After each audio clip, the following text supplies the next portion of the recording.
Recorded at the Kitchen Studios. This is the Pencil Pushers Podcast. Welcome, Leadheads. You're listening to episode 19 of the Pencil Pushers Podcast, and I'm your humble host, Mike Rosado. Today, I invite you to listen in on our fantastic conversation with Louise Lockhart, the founder and creative force behind The Printed Peanut. We dig into how she juggles the life of an extremely prolific illustrator while running a successful product shop, while also working on several personal and client-based projects and raising a newborn child. If you're looking for a window into the path of a truly dedicated entrepreneurial artist, well, you found your spot. Do yourself a favor, first find her on theprintedpeanut.com or on Instagram at theprintedpeanut while you dial us up on your little handy podcast device. Now, without further ado, sit back, relax, and enjoy our chat with Louise.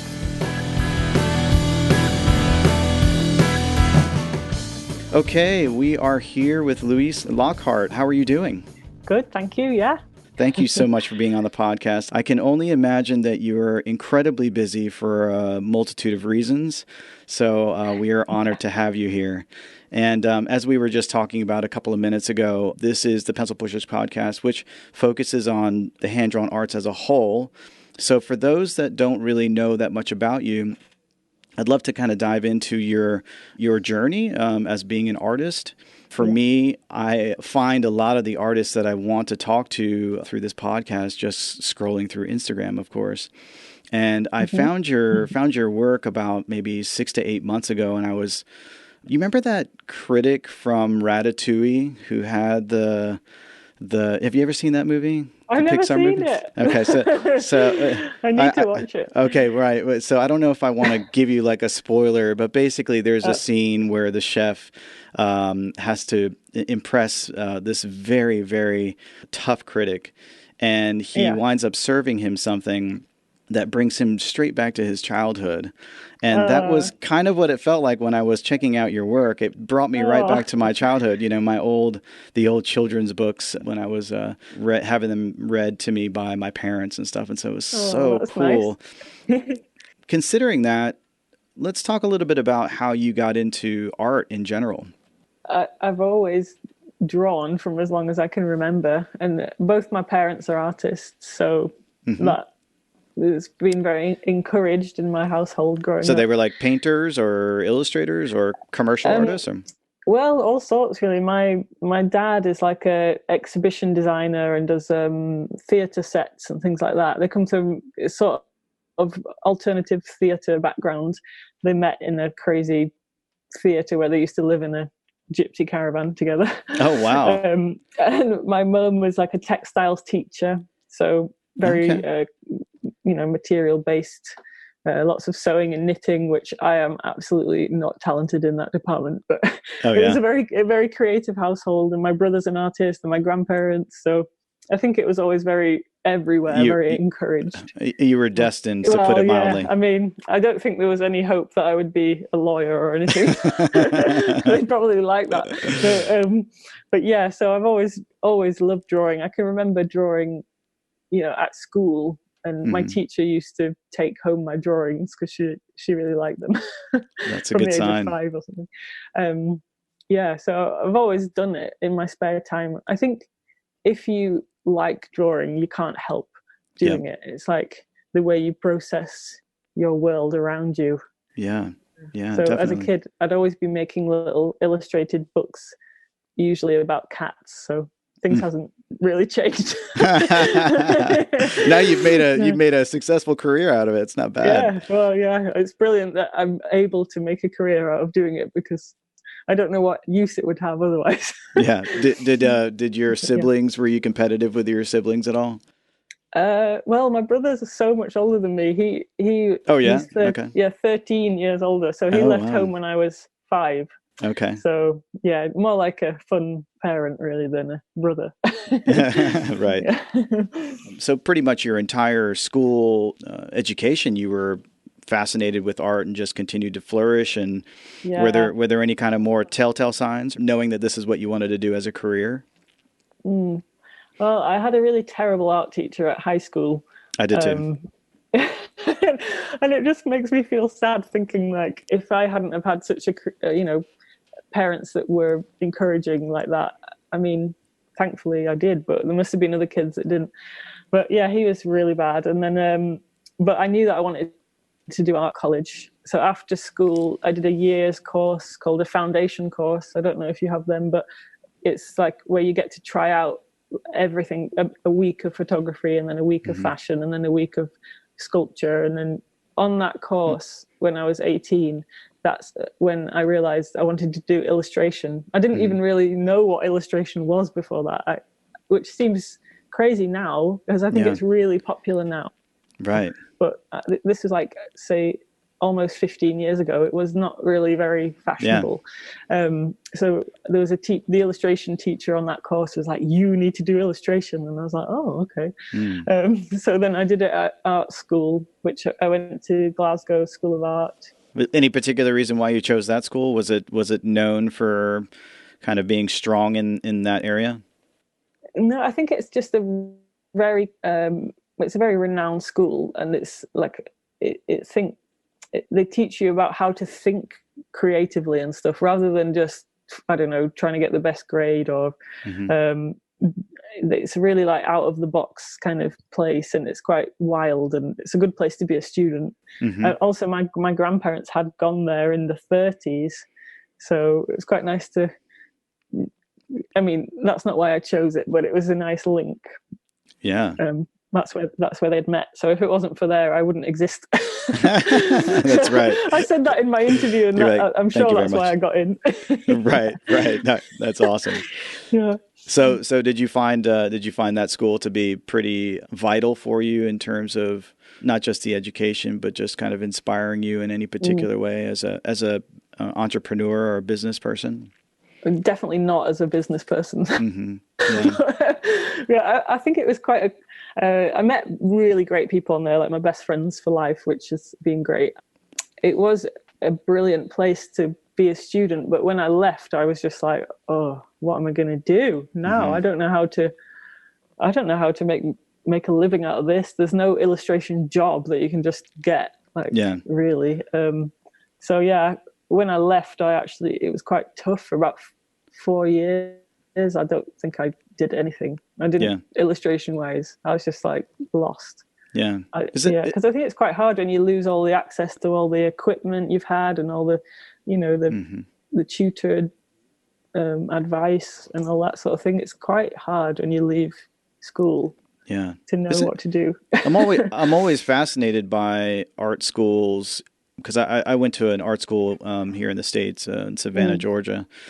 I'm hoping that things have changed since I've been in school, but I don't know for sure. But the idea that business is not at least a minor that you get when you go to art school is sort of remarkable to me. And it feels like nowadays, with everybody becoming so much more savvy with starting and the willingness and the ability with the advent of the internet and everything. I think people are more interested in it now. If I go and do a talk in an art school, all the students want to know is, how can you sell your products? How do I make money out of this? Yeah. Whereas when I was at art school, that had not even, if someone came in to do a talk to me, I would have just not been ready to receive that information. I just wouldn't have been interested, which I now think is quite good. It's like I had this really creative time where I was just exploring, and I did everything from animation to photography I just really wanted to try everything. Whereas if I was thinking, oh, I need to make money out of this, I think I would have had a bit of a different approach to it.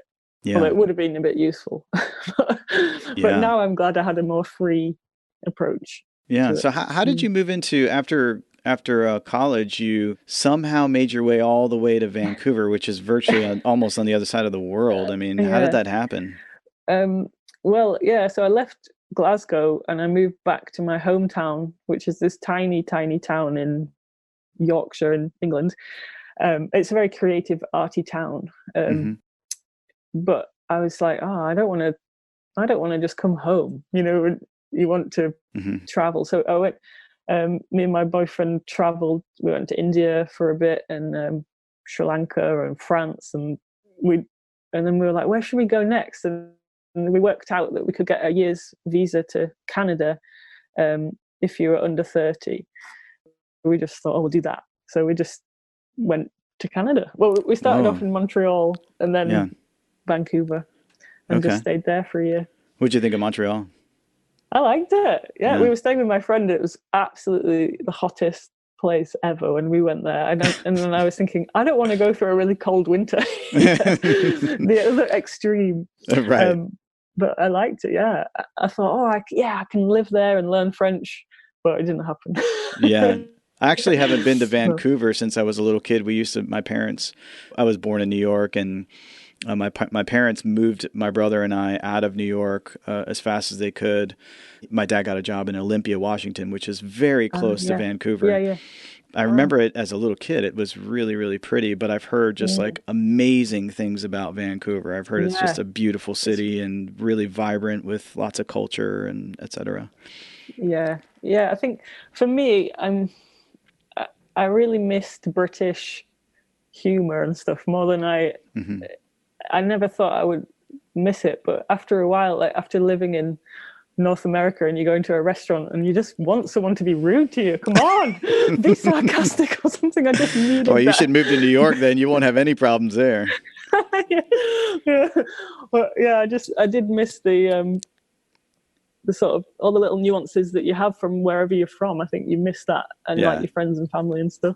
But apart from that, I love the landscape of Vancouver, like being in the mountains and the beaches, and beautiful place. Yeah, but you had something really important happen to you in the job you started working with. Is it called Paper Ya or Paper Yeah?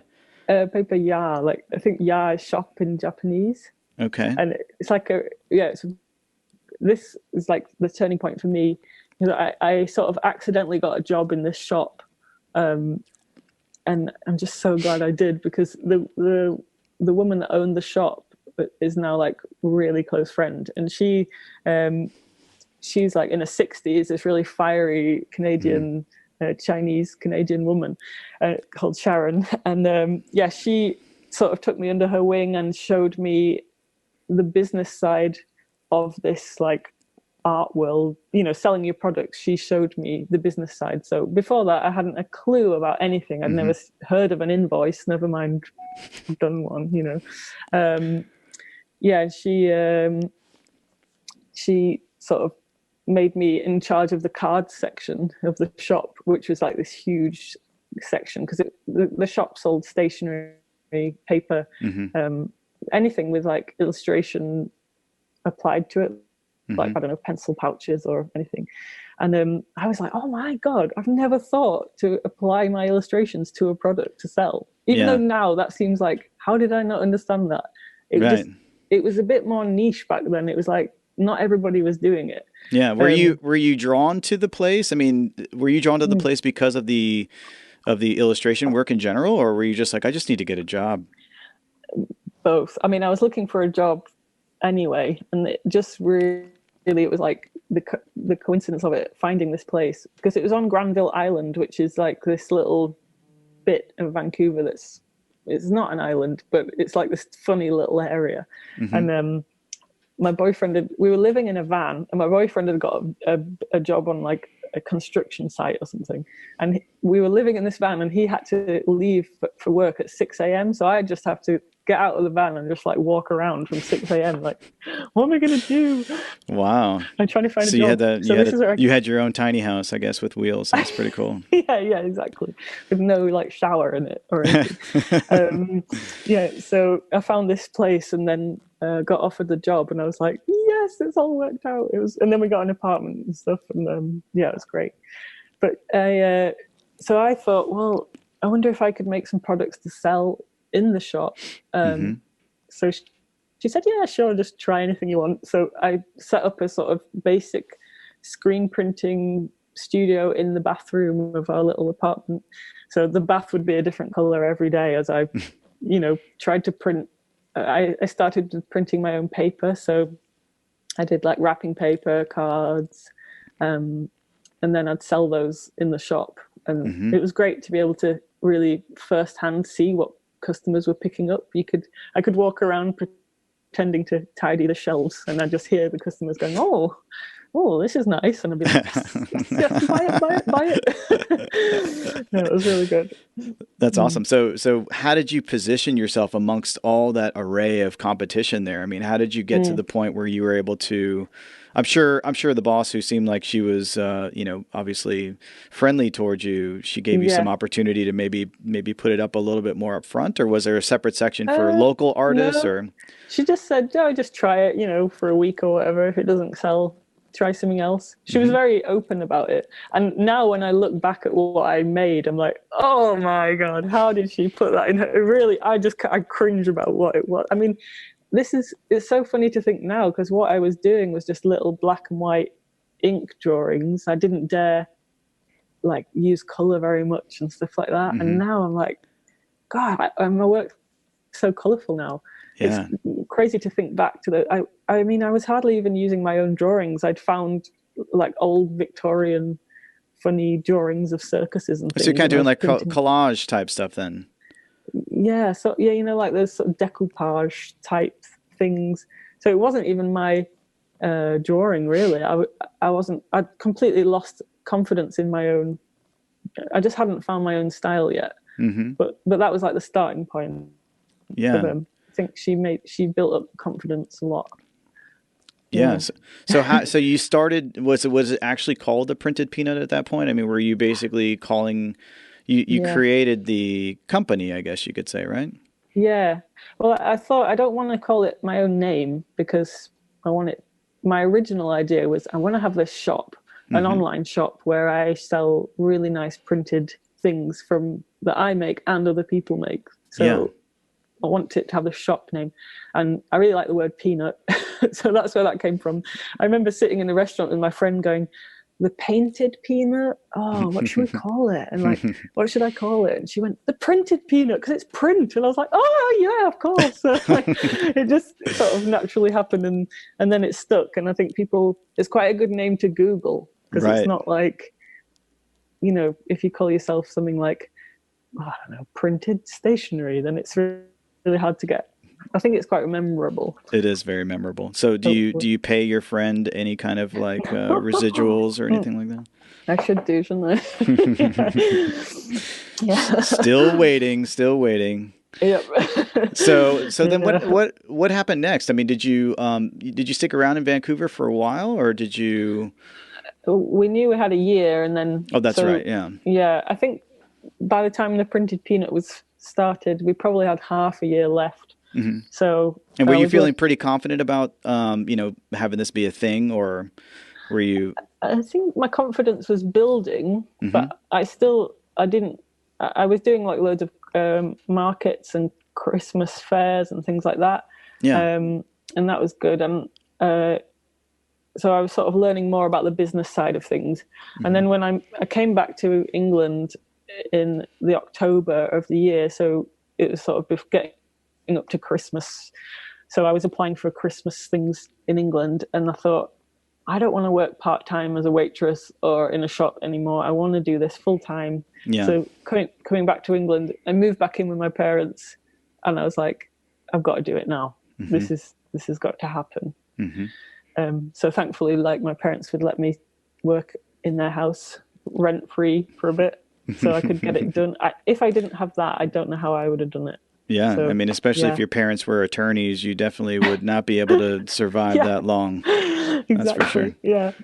Let's talk a little bit about running a studio. So you obviously you're incredibly prolific. I mean, you have so much work that's out there now on a variety of different products.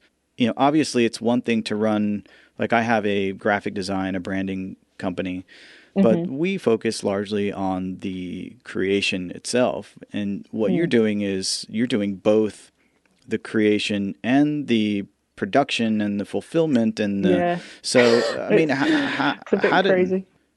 how did you get to that point? I mean, obviously you're being a little bit humble and modest when you're saying that you're not as crafty as your mom. But let's be honest. I mean, you obviously utilize a lot of the craft sensibility in your work, right? And I mean, there are even physical things that you're actually putting together still for the creation of your artwork. I'm just curious, what is your process now, and how difficult is it to run a studio as an artist and as a person who has to now be in charge, like basically being a business owner who has to worry about fulfillment, who has to worry about like making sure the customers are getting the products on time, you know, do you have a small army of elves who are actually helping you put all this stuff together? I wish. Yeah. I know. I mean, along the line, things have changed a bit. So it started, I would literally be designing the thing, making the thing, you know, printing it, sewing it badly, and then, you know, trying to sell it. Selling's a massive job just in its, I mean, you might have the best thing in the world, but if you can't sell it, then that's it. So I found selling's like a huge job. Fulfillment, selling to shops as well as selling to individuals online. It's like two different things. So something had to give in that. So now I don't like hand make everything because that was just insane. So I can find professionals that do that really well. So if I have, you know, it just means that I can do more things in a way. So if I want a screen printed tea towel, I don't have to do that anymore. I send it to a place that does that every day, so it's perfect.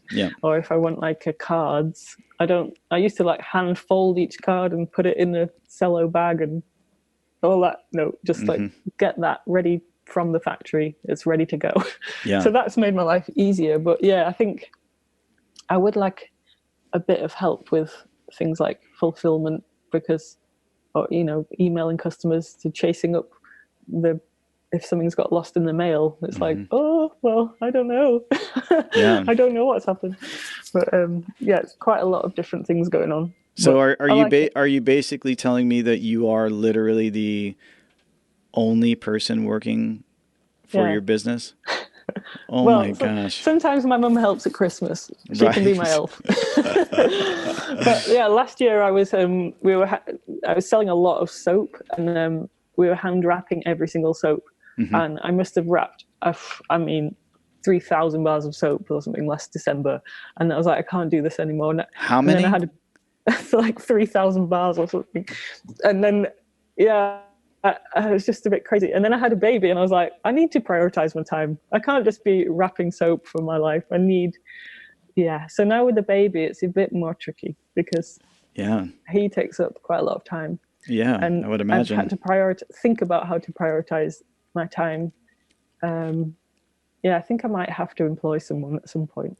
Yeah, I was curious about that. I mean, could you see your business eventually at some point pulling in other artists who are still keeping up with your vision of what the printed peanut is?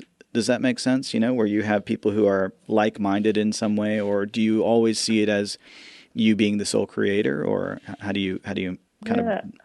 I feel like every year it just sort of naturally evolves in a different way, and I've discovered that I like, you know, I'm a bit of a control freak in the way it's hard to like let go of your baby, even if it's just like packing an order and sending it. Sometimes, oh no, I don't do it like that, but you have to just I think you'd have to let go of it.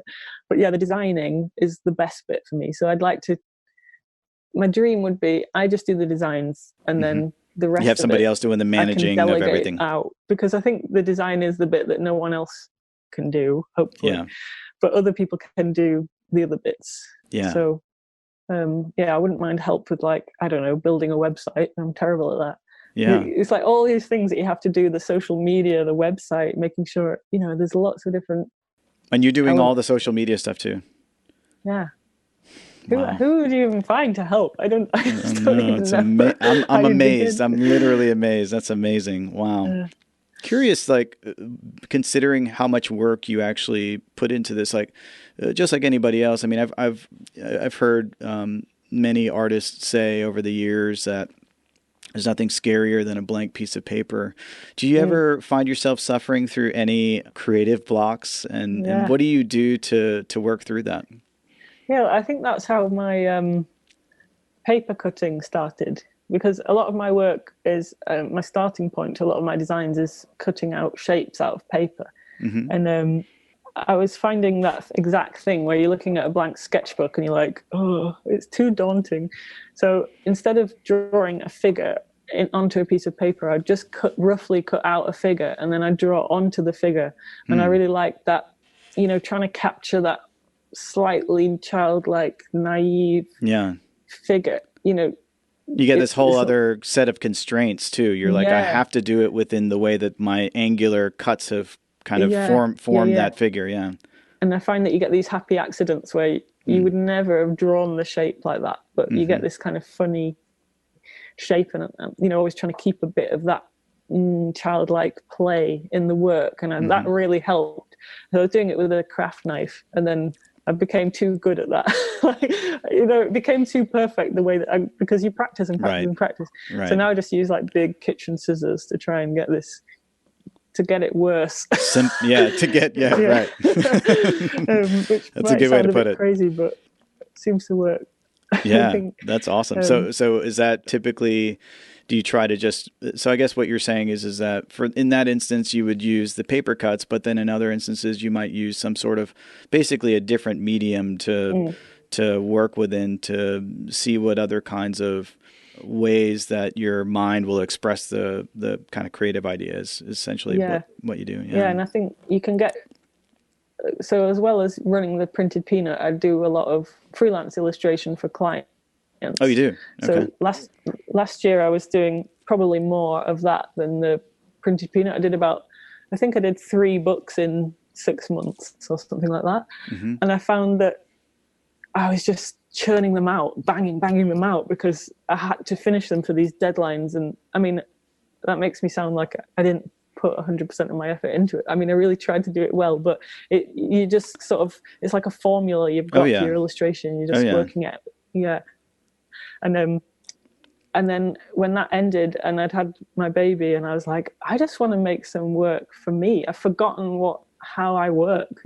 I just want to play again. It's like that year after high school where you just got to play around and you find yourself. So I felt like I'd lost like the playful side of my work. So was that even outside of the client stuff, or you have the client stuff and then you have your the customers that order your stuff online? Are you saying outside of those two things you were still feeling like you needed to have a third outlet that was just for? Well, I think because everything I did was for a purpose, where it was for the client or for a product.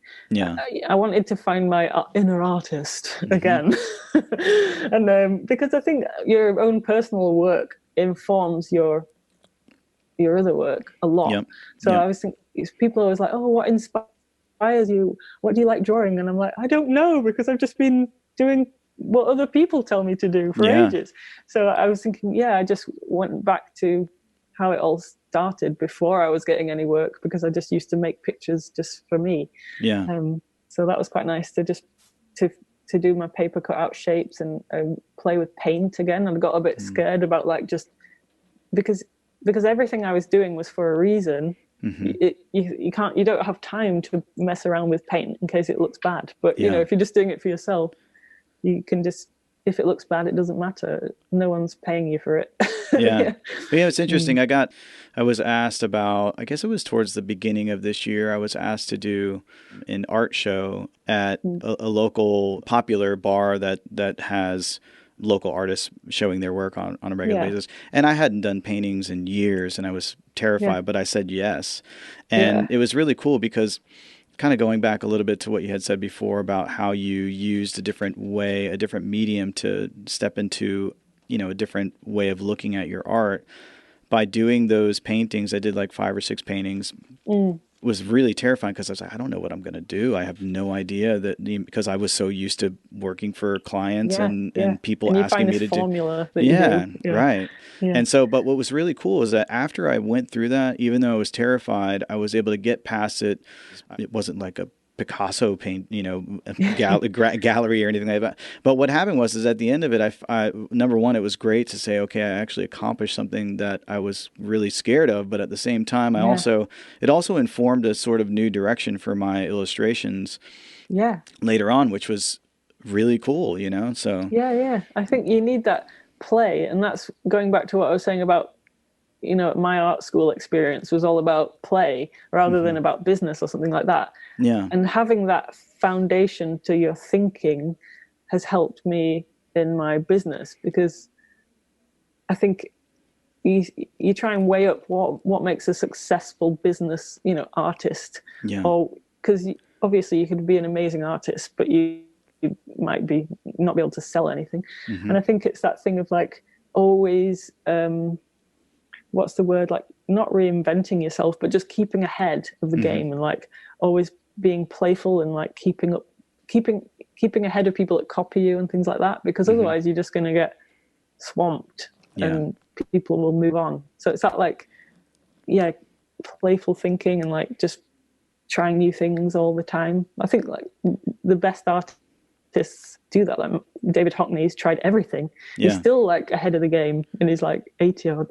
And Picasso would do like ceramics, painting, anything. You don't have to just keep doing the same thing all the time. Yeah. I think it's also really important for artists who have their own business to always be finding ways to do that too, because the business can really weigh you down, because it's not the thing that you didn't really, you didn't start, getting crayons to paper thinking I want to start an empire, so I think that's really great advice for anybody who's starting, or who has a business, to always remember to find ways to be playful with what it was that you started out doing this for in the first place.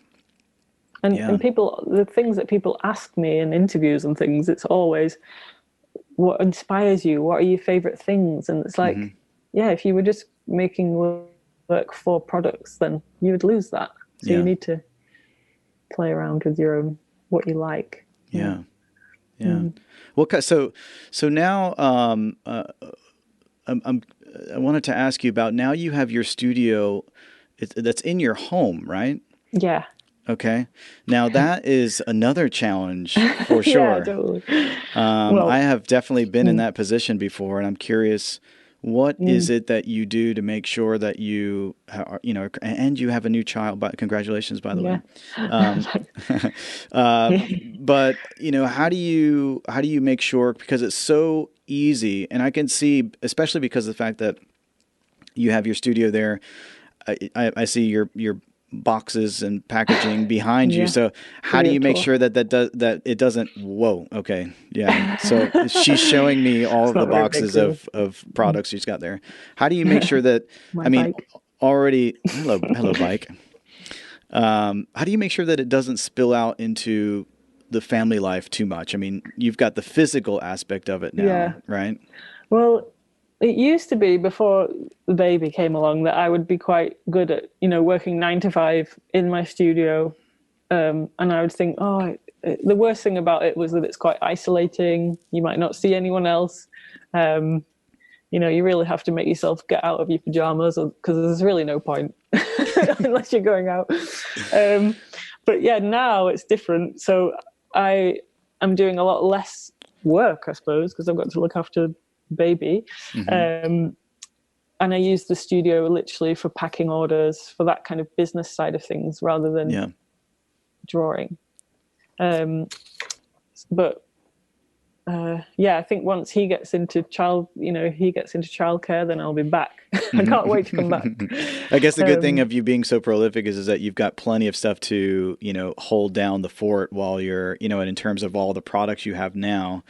To some degree, I mean, I'm assuming that you probably are always wanting to have more stuff coming out. And there's a demand for that. Yeah. Well, I think I've really reevaluated what I do since I've, what I was saying before about prioritizing my time. I used to be like, oh my God, what could I put on? What could I make? Oh, tea towels and pens and I don't know, washi tape and cups and soap and everything. Right. And now underwear I'm just like, got rid of the soap, got rid of the ceramics.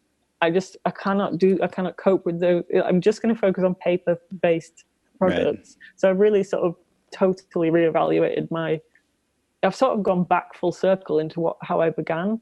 I think I got so excited and carried away with what I could do. It became a bit too wide. So I've come back and just been more true to what the Printed Peanut is about. And that's quite nice, because I like the limitation of something like a card. You could have so many different types of cards. It's not, I've realized it's not boring to have just paper-based things. Yeah. And if someone wants to buy my designs to put on their own ceramics or whatever. That's brilliant. I just don't want to be in charge of the production of all these different types of products. It's too hard. Yeah. How do you now you collaborate with a lot with several other makers, right? I mean, so you've got the soaps I tried to find whether or not there was a collaborator on those soaps that you're doing the packaging for. I'm assuming, please don't tell me you're making those soaps too. Oh, yeah. People ask me that. Do you hand make each bar? I'm like, no. Do you really think I've got time? It really was quite another coincidence that one of my best friends owns a soap factory like down the road. So he was selling a lot of soap, and about 5 years ago was doing these solid shampoo bars, and everybody was like, what's that? Why would you want that? And now it's just like enormous. I don't know what it's like. I want one of those, by the way. I was literally thinking about that today. I was like, I want shampoo soap or shampoo bars.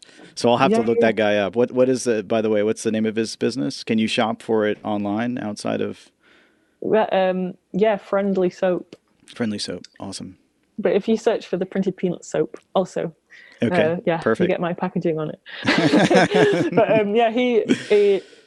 so I don't know about how it is in the States, but like anything eco like that, people have really, it's become huge. Yeah, and, definitely. Like soap has just boomed. So it became too big for me to handle. So now I just do the packaging, and he packages them all, and somebody else sells them for me. Okay. I don't have to.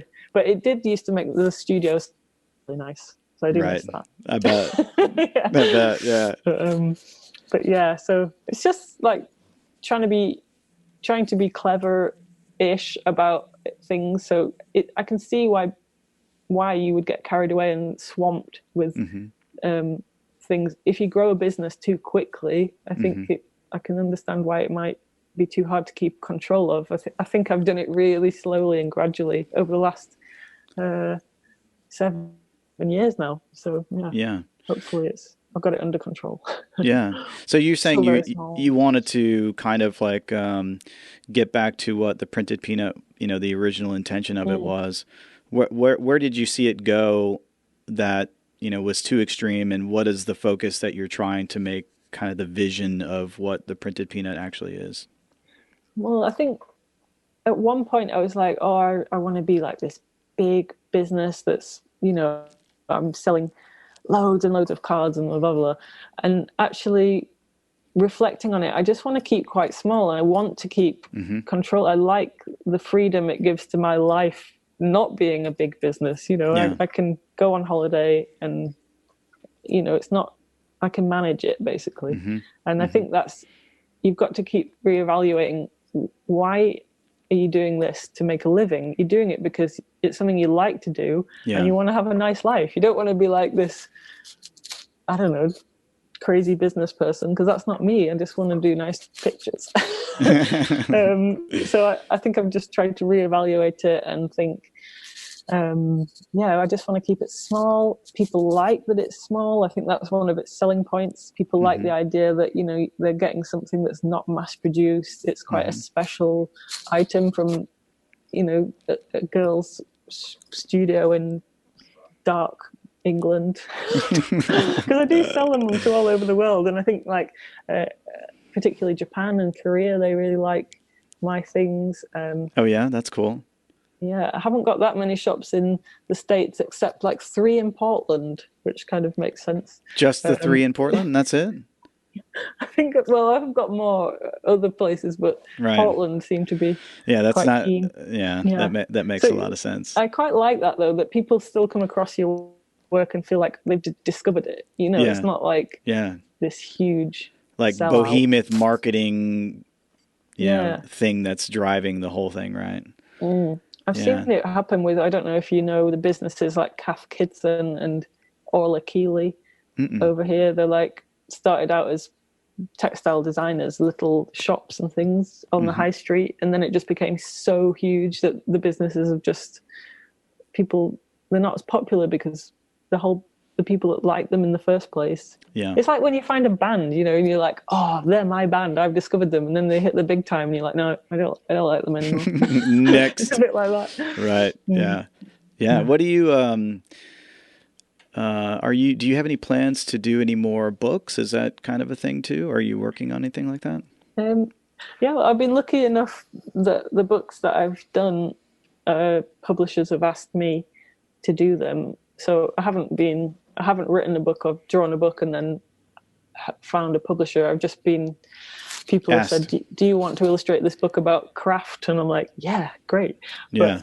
But yeah, I haven't had an offer for like 6 months now. So I'm thinking, oh, maybe I should do my own book. Yeah. And since having a baby, I think my whole world of children's books really going to open out. And yeah, it's an exciting. I have to admit, I did have to look out. I had to look up what a concertina book was. Really? Because I had no idea, and so it was pretty cool. What do you call it? Well, I didn't know what they were called, honestly. They're like the accordion style, so they just kind of like open up, right? And you've got this really, really long printed piece Zigzag. Eventually. Yeah. So that was the first book you did, was that was up my street. Is there? Yeah. How'd that come about? There's this amazing guy on Instagram, Design for Today. I don't know if you follow him, but he's such a lovely man. I've met him a few times in London where he lives, and he used to be a school teacher, and then he retired, and he threw all his time into his passion, which is like 1950s design and children's books. And he's got this incredible collection, and he every day he takes a picture of one of these amazing illustrations and puts it on Instagram. And he contacted me and said, would you like, I think he was contacting a lot of different illustrators when he was starting, saying, do you want to do a book? I haven't got any money to pay you, but anything we sell we can split. And I had never, I was just starting out, so I was like, yeah, that would be great. So I had an idea that I wanted to do like my take on an old 1930s book by Eric Revilius called The High Street. So he was saying in the Eric 30s, Revilius, is that what you said? Yeah. Do you know his work?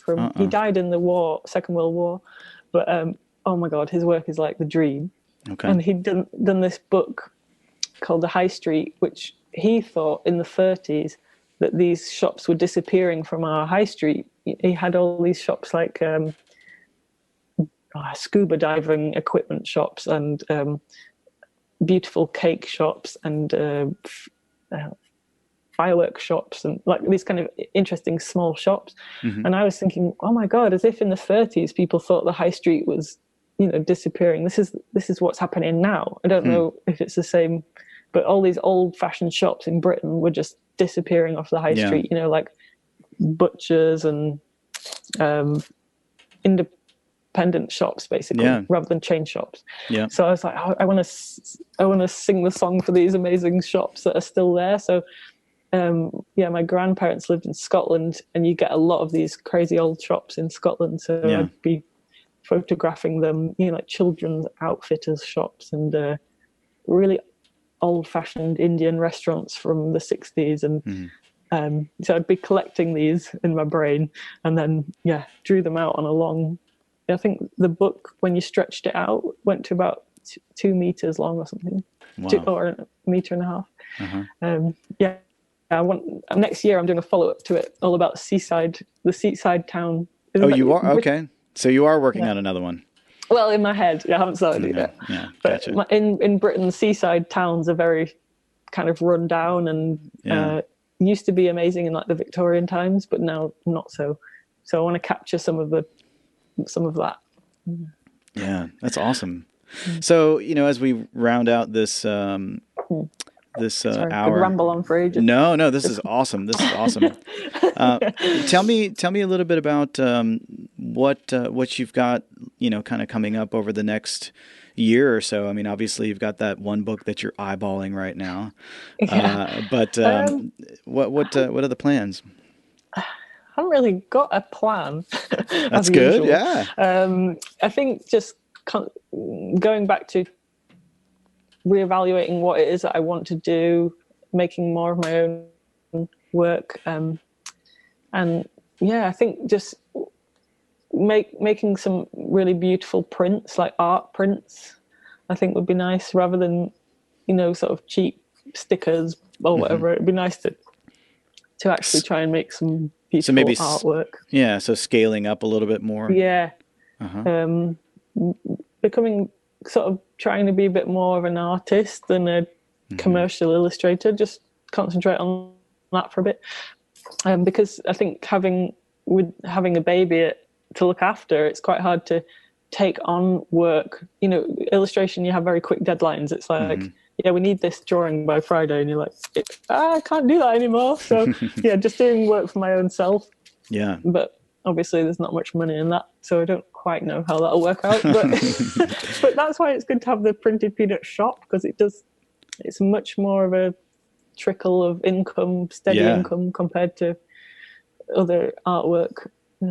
Yeah, I've always been. I've always felt that one of the great ways for a design studio or just an artist in general to maintain is to literally have products that are coming through, you know, that are always being sold on a regular basis, so you can still do exactly what you're saying, which is taking time to actually be an artist, right? Yeah. And so you've really positioned yourself. That's the dream. Yeah, you've positioned yourself perfectly for that. Really. It's awesome. I hope so. Yeah. To balance that correctly, and the whole thing before, you were saying about you don't employ anyone or anything, I think as soon as you start doing that, the pressure of, like, you know, trying to find somebody else a wage every week and all that, I think it's quite nice to keep it small, so you can just dip in and out of it when you want, and if you need help at Christmas, maybe get someone, but just try and keep the balance. It's like keeping your work-life balanced, and then within your work keeping that balance, then it's like a juggling act, I guess. But yeah, it is for sure. Sounds like you're doing pretty good though. I don't know. Well, awesome. So I think this is pretty much, man, I can't believe it's already been an hour. It's been awesome talking to you. Well, where can people find you? We'll also talk about it at the top too, but what so my website is theprintedpeanut.co.uk. I think if you Google The Printed Peanut, it'll pop right up. Yep. It's a good Googleable one, you see. And my Instagram is at the Printed Peanut. And I don't know. I notice you don't have a lot of stuff on Etsy. I think you've got some products that are there, but you don't have an actual shop there, right? I don't know. I've never had an Etsy shop. Okay. Unless someone else is selling on there. I don't know. Oh boy. I hope I didn't open up a can of worms there. Yeah. Don't go on Etsy. No. I just, what else? I've got my illustration work on louiselockhart.co.uk. That's like not a shop, just the work that I've done. You can see all the books that I've illustrated. There's a few recently come out. There's an illustrated dictionary, an illustrated book of the UK. So like maps of the UK, and then all the funny facts and folklore alongside that. That sounds amazing. That is on your Louise Lockhart website? Yeah, and also you can buy it on my website. But yeah, that was really fun to do. And I've done the book that was in French first, but now it's been translated into English, which is called My Book of the World's Greatest Art. And I've had to illustrate 10,000 years of art. So that was quite a project. How long did that take you? That took nearly a year, I think. But in amongst other projects. But that was a long one, because I had to do it in only 3 colors. So imagine trying to recreate really famous works of art only in 3 colors. But that was quite a challenge. I think I just discovered which one of your books that I'm getting. That's awesome. Cool.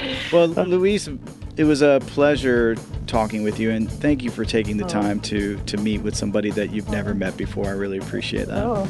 Nice to talk to someone from across the pond. Hopefully we can do it again soon, okay? Yeah, thank you very much for inviting me. All right, take care. Bye. All right, everybody. Thank you so much for listening to the Pencil Pushers Podcast.